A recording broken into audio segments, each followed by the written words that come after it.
আল্লাহ পাকের স্মরণ, আল্লাহ পাকের জিকির, এটা সব সময় আমাদের থাকতে হবে। আল্লাহ পাক কোরআন মাজিদে ইরশাদ করেন, আল্লাযীনা আমানু ওয়া তাতমাইন্নু কুলুবুহুম বিযিকরিল্লাহ আলা বিযিকরিল্লাহি তাতমাইন্নুল কুলুব। আল্লাহ বলেন, প্রকৃত মুমিন, সত্যিকারে মুমিন তারাই আল্লাযীনা আমানু, যারা আল্লাহর প্রতি বিশ্বাস স্থাপন করেছে, ঈমান এনেছে, আত্মসমর্পণ করেছে আল্লাহর প্রতি। আর কি, ওয়া তাতমাইন্নু কুলুবুহুম বিযিকরিল্লাহ, আর আল্লাহ পাকের স্মরণে অন্তরসমূহ জিকিরের মাধ্যমে প্রশান্তি লাভ করে। এরাই প্রকৃত মুমিন। আল্লাহ বলছেন ঈমান আনবে আর আল্লাহ পাকের জিকির করে তাদের অন্তরগুলোর মধ্যে প্রশান্তি লাভ করবে, যারা করে এরাই প্রকৃত মুমিন। আবার আল্লাহ বলছেন, আলা বিযিকরিল্লাহি তাতমাইন্নুল কুলুব। সাবধান করে বলছে আল্লাহ বান্দাদেরকে, উম্মতদেরকে, রাসূল পাক সাল্লাল্লাহু আলাইহি ওয়াসাল্লাম উম্মতদেরকে সাবধান করে বলছেন, সাবধান হে আমার বান্দারা, বিযিকরিল্লাহি তাতমাইন্নুল কুলুব, জিকির দ্বারাই মুমিন বান্দার অন্তরসমূহ প্রশান্তি লাভ করে, এছাড়া প্রশান্তি লাভের আর কিছুই নাই। সাবধান করে বলছেন আল্লাহ পাকের স্মরণ করা, আল্লাহ পাকের জিকির করা, এর দ্বারা অন্তরে প্রশান্তি লাভ করে। আর যারা প্রশান্তির এই লাভটা অনুভব করতে পারে, আল্লাহ বলছেন তারাই প্রকৃত মুমিন, তারা ঈমান এনেছে, জিকিরের মাধ্যমে আত্মাকে প্রশান্ত করেছে এবং তারা প্রশান্তি লাভ করে এই জিকিরের মাধ্যমে। জিকির আমরা কখন করব, কিভাবে করব, তাও আল্লাহ পাক অন্য আয়াতের মাধ্যমে আমাদেরকে জানিয়ে দিয়েছেন। আল্লাহ তাআলা বলেন, ওয়াজকুর রাব্বাকা ফী নাফসিকা তাদাররুআন ওয়া খীফাতান ওয়া দুনাল জাহরি মিনাল কাওলি বিল গুদুবি ওয়াল আসাল ওয়া লা তাকুম মিনাল গাফিলিন। আল্লাহ তাআলা বলতেছেন রাসূল পাক সাল্লাল্লাহু আলাইহি ওয়াসাল্লামকে উদ্দেশ্য করে, ওয়াজকুর রাব্বাকা ফী নাফসিকা, হে নবী সাল্লাল্লাহু আলাইহি ওয়াসাল্লাম আপনি আল্লাহকে স্মরণ করুন, আল্লাহর জিকির করুন। কিভাবে? ফী নাফসিকা, অন্তরে অন্তরে, দিলে দিলে, মনে মনে আল্লাহকে সবসময় স্মরণে রাখেন। এটা নির্দেশ আল্লাহ পাকের, আমরা যেন সবসময় আল্লাহ পাককে একটু স্মরণে রাখতে পারি। অন্তরের মধ্যে যদি আমরা আল্লাহকে রাখি, তাহলে এটা অন্তরের প্রশান্তি। আল্লাহকে যদি না রাখি, শয়তান সেখানে এসে বাসা বাঁধবে, ধোঁকা দেবে, অপকাম অপপ্রচারে নিজেদেরকে লিপ্ত করে ফেলবে বান্দাদেরকে। সুতরাং সবসময় অন্তরে অন্তরে, মনে মনে আল্লাহ পাকের জিকির করার জন্য, স্মরণে রাখার জন্য আল্লাহ নির্দেশ দিয়েছেন। কিভাবে স্মরণ করব? তো কিভাবে, তাও আল্লাহ বলছেন, তাদাররুআন ওয়া খীফাতা, তাদাররুআন ওয়া খীফা, বিনয়ভাবে, ভয় বিজড়িত কণ্ঠে আল্লাহকে জিকির করতে হবে। আপনি যে জিকির করবেন, জিকিরের দ্বারা মনে করেন বেখেয়াল হবেন, অন্যদিকে তাকাবেন। আপনি যেমন জিকির করে ভিক্ষুক যারা আসে, এরা জিকির করে মানুষের দরজায় এসে লা ইলাহা ইল্লাল্লাহ বলে জিকির করে না, এটা উদ্দেশ্য তার এটা নয়, উদ্দেশ্য তার জিকির না, উদ্দেশ্য হলো যে কিছু আমাকে দেন, এরকম না। আল্লাহ পাকে জিকির করতে হবে মন থেকে, বিনয়ের সাথে, আর মাত্র আল্লাহর জন্য, অখিফা, এবং ভয় থাকতে হবে অন্তরের মধ্যে। আল্লাহ পাকের ভয় অন্তরে রাখতে হবে। আর কোন পদ্ধতিতে আমরা করব, পদ্ধতিও আল্লাহ পাক বলে দিয়েছেন আয়াতের মধ্যে, ওয়াদুনাল জাহরি মিনাল কাওলি, আর সেটা হতে হবে অত্যন্ত নরম সুরে, চিৎকার ফাল দিয়ে নয়, চিল্লাহাল্লা দিয়ে নয়, অনেক জোরে সুরে নয়, একেবারে বিনয়ের সাথে, ভয়ে একেবারে নরম সুরে, নরম আওয়াজে আল্লাহ পাকে জিকির করতে হবে। কখন করব? আল্লাহ পাক তাও বলছেন আয়াতের মধ্যে, বিল গুদুবি ওয়াল আসাল, সকাল সন্ধ্যা তথা সব সময়। সকাল সন্ধ্যা মানে সব সময় জিকির করতে হবে। আর ওয়ালা তাকুম মিনাল গাফিলিন, আর যারা গাফেল, বিস্তৃত অন্তরের অধিকারী লোক, তাদের অন্তর্ভুক্ত আপনি হয়েন না। আমরা যেন না হয়ে যাই, গাফেল না হয়ে যাই। তাহলে দেখেন আল্লাহ পাকের নির্দেশ, কিছু নির্দেশ রয়েছে যেটা মানুষের উপদেশ দেয়, আবার কিছু নির্দেশ রয়েছে রাসূল সাল্লাল্লাহু আলাইহি ওয়াসাল্লাম হাদিস শরীফের মাধ্যমে, আর কিছু নির্দেশ রয়েছে আল্লাহ পাক কোরআনে কারিমের আয়াতের মাধ্যমে দিয়েছেন। স্বয়ং আল্লাহ তাআলা এই নির্দেশগুলোকে আমরা যেন কোনো অবস্থায় অবহেলার মধ্যে না ফেলে দেই, অত্যন্ত গুরুত্ব সহকারে যেন আমরা খেয়াল করি। আল্লাহ পাকের আয়াতের মধ্যে দুটো কথা উল্লেখ করেছেন, সকাল সন্ধ্যা আল্লাহ পাকের জিকির, বিশেষ করে অর্থাৎ সারাদিন। সকাল শুরু হয় রাত্রি শেষ হলে, আবার দিন শেষ হলে সন্ধ্যা শুরু হয়। সকাল সন্ধ্যা মানে সব সময় আল্লাহ পাকের জিকির করতে হবে বান্দা। আর বিশেষ করে সকাল সন্ধ্যার ব্যাপারে যেহেতু আল্লাহ পাক দুটা শব্দ উল্লেখ করেছেন, যে বিভিন্ন পীর মাশায়েখগণ, বিভিন্ন শায়েখগণ, ওনাদের কাছে লোকজন গেলে ওনারা সহ সকাল সন্ধ্যা বিশেষ কিছু ওজিফা আদায় করে, কিছু নিয়ম পদ্ধতির মাধ্যমে আল্লাহ পাকের জিকির করে। মনে করেন খাজা আজমিরি সঞ্জিরি রহমতুল্লাহ, মাইনুদ্দিন চিশতি রহমতুল্লাহ আলাই, মাইনুদ্দিন চিশতি রহমতুল্লাহ আলাই চিশতিয়া তরিকার যে পদ্ধতি, সকালবেলা কি বলে, আপনি ফজর নামাজ জামাতে পড়বেন, ফজরের আগে দিয়ে তাহাজ্জুদ পড়বেন, ফজর নামাজ জামাতে আদায় করবেন, করে সেখানে বসে রাসূল পাক সাল্লাল্লাহু আলাইহি ওয়াসাল্লামের প্রতি দুরূদ শরীফ, জিকির আজকার, মুরাকাবা, মুশাহাদা, একটু আল্লাহ পাককে স্মরণ করে বসে থেকে সূর্য উদিত হওয়ার পরে 2 রাকাত এশাকের নামাজ আদায় করে আপনি মসজিদ থেকে বের হবেন বা নামাজের বিছনা থেকে উঠবেন। এটা তরিকা, আর অন্য কিছু নয়, অন্য কোনো কাজের কথা আমাদেরকে বলে না। এই চিশতিয়া তরিকার পদ্ধতি। আর সন্ধ্যা হলে মাগরিবের নামাজ আদায় করে 6 রাকাত আওয়াবিন নামাজ আদায় করে তারপরে সূরা ফাতিহা 3 বার, সূরা ইখলাস 10 বার, 11 বার দুরূদ শরীফ পড়ে একটু সওয়াব রেসানি, যারা ইন্তেকাল হয়েছে তাদের জন্য একটু সওয়াব রেসানি করা। আর বিশেষ করে দুনিয়া আখিরাতের কল্যাণের জন্য আল্লাহ পাকের কাছে মোনাজাত করে এই জিকির, লা ইলাহা ইল্লাল্লাহ জিকির করা মাগরিবের সময়, সন্ধ্যার সময়। তাহলে এই তরিকার মাধ্যমে আল্লাহ পাকের এই কোরআন শরীফের আয়াতের বাস্তবায়ন, হাদিস শরীফের মন্থন করে যে পদ্ধতি আমাদেরকে দিয়েছেন এই বিভিন্ন দরবারের পীর মাশায়েখগণ, এগুলো একমাত্র আমাদের কল্যাণে এবং কোরআন হাদিস ভিত্তিক। যেখানে যারা যাবে তারা এটা উপকৃত হবে, যারা দূরে থাকবে তাদেরকে ওয়াসওয়াসা, শয়তান ওয়াসওয়াসা দিয়ে গাফেল করে রাখবে। আর আল্লাহ বলছেন ওয়ালা তাকুম মিনাল গাফিলিন, গাফেল অবস্থায় থাকা যাবে না। আরে গাফেল অবস্থায় থাকে কখন? মানুষ যখন তাদের কোনো শায়েখ না থাকে, তাদের মুরব্বী যদি না থাকে, হাত দিয়ে যদি কারোর সাথে এরকম চেইন না থাকে, তাহলে শয়তান হঠাৎ করে ঢুকে তাকে কিছু সময় আল্লাহ পাকের স্মরণে রেখে বাকি সময় দুনিয়ার স্মরণ, বিভিন্ন অপকর্মের মধ্যে লিপ্ত রেখে দেয়। সেজন্য এগুলোর দরকার। গাফেল, আল্লাহ বলছে গাফেল থাকা যাবে না, গাফেলদের অন্তর্ভুক্ত হওয়া যাবে না। আর আমরা তো নিজেরই গাফেল, নিজেরই তো গাফেল হয়ে আছি।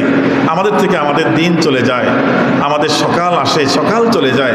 কিছু মানুষ নামাজ পড়ে, অনেক দেখা যায় মুসলমান নামাজ আদায় করে না, তাদের তো দিন যায়।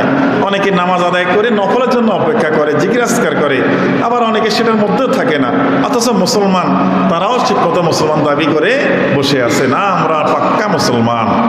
গাফেল, গাফেল, গাফেল থাকা যাবে না, গাফেল হওয়া যাবে না। সময় তো হাজিরিন, একজন সাহাবী রাসূল পাক সাল্লাল্লাহু আলাইহি ওয়াসাল্লাম দরবারে আসলেন। তিনি এসে বললেন, হাদিসখানা আন আব্দুল্লাহ ইবনে বুসর রাদিয়াল্লাহু তাআলা আনহু থেকে হাদিস, ক্বালা ইয়া রাসূলুল্লাহ ইন্না শারা'iআল ইসলামি ক্বাদ কাসুরাত আলাইয়া ফাআখবিরনি আন আমালি আতাশাব্বাসু ফীহি। রাসূল পাক সাল্লাল্লাহু আলাইহি ওয়াসাল্লামের জলিল কদর সাহাবী আব্দুল্লাহ ইবনে বুসর রাদিয়াল্লাহু তাআলা আনহু থেকে হাদিস, তিনি বলেন যে একজন সাহাবী রাসূল পাক সাল্লাল্লাহু আলাইহি ওয়াসাল্লামের কাছে আসছেন, এসে বললেন, ইয়া রাসূলুল্লাহ, ইসলামের তো অনেকগুলো বিধিবিধান রয়েছে, অনেক আমলের বিষয় রয়েছে, অনেকগুলো বিষয়। সকাল হলেই তো এই নামাজ কালাম, পর্দা প্রশিদা, ব্যবসা বাণিজ্য থেকে শুরু করে মুআমালাত, মুশাহারাত, সামাজিকতা, কত বিষয় আমাদের সামনে চলে আসে। সাহাবী এসে বলতেছেন, ইয়া রাসূলুল্লাহ, দুনিয়ার তো এত কাজ, এত শরীয়তের অনেক কাজ, দায়িত্ব, তা আমাকে একটা বিষয়ে, একটা আমলের কথা একটু বলে দেন, যে আমলটা করলে এই আমি অল্পতেই যেন আমি মুক্তি পেতে পারি। একবারে সামান্য আমলটা আমাকে একটু বাতলিয়ে দেন। সাহাবী যখন রাসূলুল্লাহ সাল্লামকে বলল, যে বলার পরে আল্লাহ রাসূল বললেন যে ক্বালা ইয়াজালু লিসানুকা রাতবান বিন যিকরিল্লাহ। রাসূল পাক সাল্লাল্লাহু আলাইহি ওয়াসাল্লাম বললেন যে তোমার যে জিহ্বা তুমি কথা বলো, বিভিন্ন কাজে ব্যবহার করো, এই জিহ্বাটাকে সবসময় রতবান মিন যিকরিল্লাহ, আল্লাহ পাকের জিকিরের মধ্যে সিক্ত করে রাখো, সবসময় জিকিরটা চালেই রাখো। রাসূল পাক সাল্লাল্লাহু আলাইহি ওয়াসাল্লাম সাহাবীকে এই নির্দেশ দিলেন। আর অন্য বিষয়গুলো তো তুমি করবেই, তবে এই কাজটা তুমি সবসময় চালাই রাখো, সবসময় জিকিরের মধ্যে সিক্ত রাখো। এখন সবসময় যে আমরা জিকিরের মধ্যে যে সিক্ত রাখবো আমাদের জিহ্বাকে, এটা দ্বারা তো মানুষের আবার সম্ভব হয় না। এই জন্যে জিকিরের একটা পদ্ধতি রয়েছে, 5 আনফাস জিকির। এটা হলো মনে করেন বিষয়টা অনেক জটিল নয়, তবে আবার সবাই এটার মধ্যে অভ্যস্ত হতে পারে না, আরও বিষয় কিছু লাগে এটার সাথে। মনে করেন আমরা যে আল্লাহ যে নির্দেশ দিয়েছেন অস্কুর রব্বাকা, আপনি আল্লাহ পাকের জিকির করুন, সবসময় করুন। এখন এই সবসময় জিকির কিভাবে করবে? আমরা প্রত্যেকবার নিঃশ্বাস ছাড়ি, নিঃশ্বাস টানি। এই নিঃশ্বাস ছাড়তেও আল্লাহ স্মরণ করা, টানতেও আল্লাহ স্মরণ করা, সব সময় মুহূর্ত, দেখা গেলে মুহূর্তের মধ্যেও আল্লাহকে না ভুলে যাওয়া। একটা দিনের মধ্যে যখন বান্দা এই কাজগুলো করে, শুতে গেলে যখন মানুষ চিন্তা করে আমার প্রত্যেকটা নিঃশ্বাস ছাড়তে আমি আল্লাহ, আবার টানতেও আল্লাহকে এই স্মরণে রাখবো। সারা রাত্রে সে ঘুমালে এই ঘুমের সময়টাও জিকিরের মধ্যে আল্লাহ পাক গণ্য করে নিয়ে নেন। অনেক এটার গুরুত্ব রয়েছে। আবার যারা একটু উপরে স্তরে উঠে যায় তারা আবার একটু বাড়তি করে, সেটা হলো নিঃশ্বাস ছাড়তে লা ইলাহা, টানতে ইল্লাল্লাহ। নিঃশ্বাস ছাড়তে লা ইলাহা, আবার টানতে ইল্লাল্লাহ। এটাকে 5 আনফাস, যে সার্বক্ষণিক জিকিরের মাধ্যমে সিক্ত রাখা। আল্লাহ বলছেন, আল্লাহ রাসূল বলছেন লা ইয়াজালু লিসানুকা রাতবান মিন যিকরিল্লাহ, তুমি সবসময় তোমার জিহ্বাটাকে একেবারে জিকিরের মাধ্যমে সিক্ত রাখো। এই জন্য আমাদের কিছু খেয়াল রাখা দরকার যে এই বিষয়গুলো যেন আমরা একটু নিজেদের আমলের মধ্যে আনতে পারি। গাফেল হওয়া যাবে না, মূল কথা গাফেল হওয়া যাবে না। অন্য হাদিসে আল্লাহ রাসূল বলেন, আব্দুল্লাহ ইবনে উমর রাদিয়াল্লাহু তাআলা আনহু আন নবী সাল্লাল্লাহু আলাইহি ওয়াসাল্লাম আন্নাহু কানা ইয়াকুলু লিকুল্লি শাইইন সিকালা ওয়া সিকালাতুল কুলুবি যিকরুল্লাহ। রাসূল পাক সাল্লাল্লাহু আলাইহি ওয়াসাল্লাম এই হাদিসে উল্লেখ করেন যে সাহাবী বলতেছেন যে আব্দুল্লাহ ইবনে উমর বলতেছে যে রাসূল পাক সাল্লাল্লাহু আলাইহি ওয়াসাল্লাম প্রায় এই কথা বলতেন, অর্থাৎ বিভিন্ন মজলিসে উপস্থিত হলে এই কথাটা প্রায় বলতেন, উপদেশ দিতেন, বান্দাদেরকে স্মরণ করে দিতেন যেন এই কাজটা তারা বেশি বেশি করে। কি লিকুল্লি শাইইন সিকালা, আল্লাহ রাসূল বলছে প্রত্যেকটা জিনিস পরিষ্কারের একটা যন্ত্র আছে। মনে করেন লোহাতে জং ধরলে রেত দিয়ে ঘষা দিলে এটা পরিষ্কার হয়ে যায়, চকচক হয়ে যায়। স্বর্ণের মধ্যে যদি আপনার এইরকম ময়লা পড়েছে, ময়লাযুক্ত হয়ে যায়, এটাতে একটু আগুনে দিয়ে একটা রিডা আছে, এটা দিয়ে ঘষা দিলে পরিষ্কার চকচক নতুন হয়ে যায়।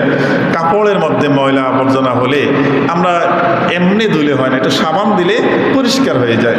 রাসূল পাক সাল্লাল্লাহু আলাইহি ওয়াসাল্লাম বলেন এরকম প্রত্যেকটা জিনিস যেহেতু পরিষ্কারের একটা যন্ত্র আছে, বিষয় আছে, আমাদের তো একটা অন্তর রয়েছে। যেহেতু আল্লাহ বলছেন কাল্লা বাল রানা আলা কুলুবিহিম, যে মানুষের অন্তরের মধ্যে মরিচিকা পড়ে যায়, জং পড়ে যায়, আবর্জনা ময়লা দ্বারা আবৃত হয়ে যায়, তাহলে এই কলব যে অন্তর রয়েছে আমাদের প্রত্যেকের, এই কলবটাও তো পরিষ্কারের জন্য কিছু আছে। এটা তো হাত দিয়ে পরিষ্কার করা যাবে না, সাবান দিয়ে না, এটা পরিষ্কারের যন্ত্রটা কি? এই জন্য আল্লাহ রাসূল বলছেন সিকালাতুল কুলুবি যিকরুল্লাহ, আর এই অন্তর পরিষ্কারের একমাত্র যন্ত্র হলো, জিনিস হলো আল্লাহ পাকের জিকির।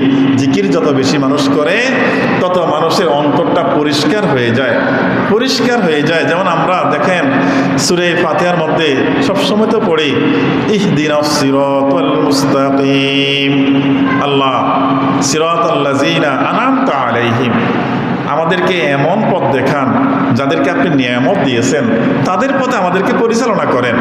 আমরা সূরা ফাতিহার মধ্যে বলি সিরাতাল্লাযীনা আন'আমতা আলাইহিম, যাদেরকে আপনি নিয়ামত দিয়েছেন তাদের পথে আমাদেরকে চালান। নিয়ামতটা কি? নিয়ামত আল্লাহ পাক দান করেছেন মানুষকে দুটা জিনিস। প্রথমে দুনিয়াতে নিয়ামত, পরকালীন নিয়ামত।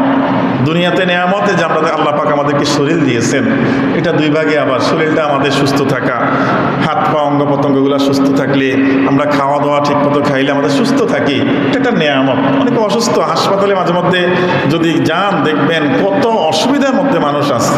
সেগুলো তাকালে দেখা যায় আমরা আল্লাহ পাক আমাদেরকে কত আরামে রাখছে, সুস্থ রাখছে। আপনি কাজ করেন না করেন, ইবাদত করেন না করেন, কিন্তু আপনি যেটা সুস্থ আছেন এটা যে কত বড় নিয়ামত, অসুস্থ মানুষের কাছে গেলে এটা অনুমান হয়। আর অন্তর, শরীরে দুটো অংশ, একটা হলো যে বাহিরের অংশ হাত পা, আর একটা হচ্ছে ভিতরে অন্তর সুস্থ থাকা, এটা একটা নিয়ামত। এটা নিয়ামত কেমন? এই অন্তরটাকে, সবার একটা অন্তর রয়েছে, আল্লাহ পাক কলব দিয়েছেন, সবারই আছে। কিছু মানুষের এটা পরিষ্কার, কিছু মানুষের এই অন্তরটা হলো ঝংযুক্ত, ময়লাযুক্ত, আবর্জনাযুক্ত, গুনাহ করতে করতে, নামাজ কালাম না পড়ে, অপরাধ করতে করতে অন্তরের মধ্যে একটা মরিচিকা পড়ে যায়। খতামাল্লাহু আলা কুলুবিহিম, কিছু অবস্থা এমন হয়ে যায় আল্লাহ পাক খতম মেরে দেন, মোহর মেরে দেন। তাহলে যারা এই অন্তরকে পরিশুদ্ধ করেছে, করতে পারছে, আল্লাহ পাক দান করেছেন, এটা একটা বড় নিয়ামত। এটি আন'আমতা আলাইহিম, আল্লাহ পাক যে নিয়ামত দিয়েছেন, যারা চেষ্টা করেছে, চেষ্টা করে নিজেদের আত্মাটাকে পরিশুদ্ধ করেছে, পরিশুদ্ধ করতে পারছে, এই পরিশুদ্ধ করাও একটা নিয়ামত। যারা করছে আমরা বলতেছি আল্লাহ তাদের পথে আমাদেরকে চালান।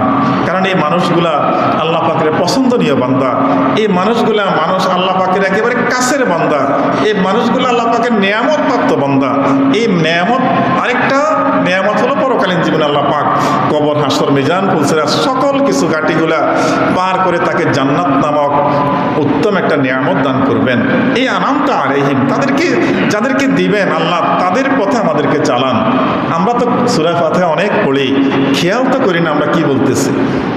এই কথাটার দিকে যদি খেয়াল করি তাহলে আমাদের পথ চলা ভিন্নধর্মী না হয়ে সরল সুন্দর পথে আমরা জীবন পরিচালনা করতে পারবো।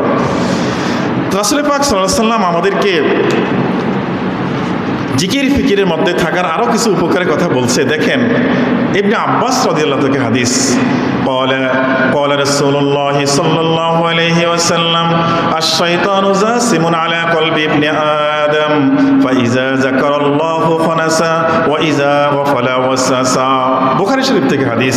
রাসূল পাক সাল্লাল্লাহু আলাইহি ওয়াসাল্লাম এর আপনার জলিল কদর সাহাবী ইবনে আব্বাস, আব্দুল্লাহ ইবনে আব্বাস রাদিয়াল্লাহু থেকে হাদিস, তিনি বলেন যে শয়তান ডিউটিতে কোনো অবস্থায় সে বাদ রাখে না, সে তো ঘুমায় না, সে তো খায় না, সে সবসময় চায় বান্দাকে, উম্মতদেরকে কিভাবে ধোঁকার মধ্যে পালানো যায়। হ্যাঁ, বিভিন্ন জনকে বিভিন্ন শুরুতে, যে আবাদত করে তাকে আবাদতের শুরুতেই সে ধোঁকা দেয়, যে অলি আল্লাহ হয় তাকে অলি আল্লাহ হিসেবে ধোঁকা দিয়ে থাকে বসে। সে মানে সর্বজ্ঞান, সে তার অন্তর্ভুক্ত হওয়ার কারণে সে এমনভাবে ধোঁকা দেয়, এক একজনের ধোঁকার পদ্ধতি এক এক রকম। এই শয়তান তো এসে মানুষের অন্তরের মধ্যে আসন গেতে বসে থাকে অন্তরের মধ্যে। তার কাজটাই হলো প্রথমে হেডকোয়ার্টারে এসে আঘাত করা, অর্থাৎ মন অন্তর্দিত মানুষ। আপনি একটা ভালো কাজ করবেন, এটা আগে অন্তরে আসে, আসার পরে আপনি যান যে এখন এই নামাজের সময় আজান হয়েছে, এবার নামাজে যাই, অন্তরে আগে আসে। তারপরে আমরা হেঁটে উজু করে মসজিদে আসি। আর একটা অপরাধ করবেন, এটাকে অন্তরে, অপরাধটা করব, কিভাবে করব, কখন করব, অন্তরের মধ্যে আগে শখ আঁকা হয়। এই জন্যে শয়তানত এসে মানুষের অন্তরের মধ্যে আগে বসে, বসে সেখান থেকে যখন নাড়া দেয় তাকে, সেখান থেকে নাড়া দেওয়ার পরে অন্য 10 জনও তাকে ধরে রাখতে পারে না। মারামারি লাগলে দেখেন না 5 জনও ধরে রাখতে পারে না। অন্তরের মধ্যে শয়তান এমনভাবে ধরে বসে 5 জনকে সে ঝাড়া দিয়ে সে মারামারির মধ্যে চলে যায়। হ্যাঁ, তখন শরীর শক্তি বেড়ে যায়। অন্তরের মধ্যে শয়তান বসে আছে। এই অন্তরের মধ্যে যে শয়তান এই বনি আদম কলবের উপরে সব সময় আসন গেঁথে বসে আছে, তবে তাকে আবার দৌড়ানোর তো সুযোগ আল্লাহ পাক দিয়েছেন। সে সবসময় যে থাকতে পারবে বিষয়টা এরকম নয়।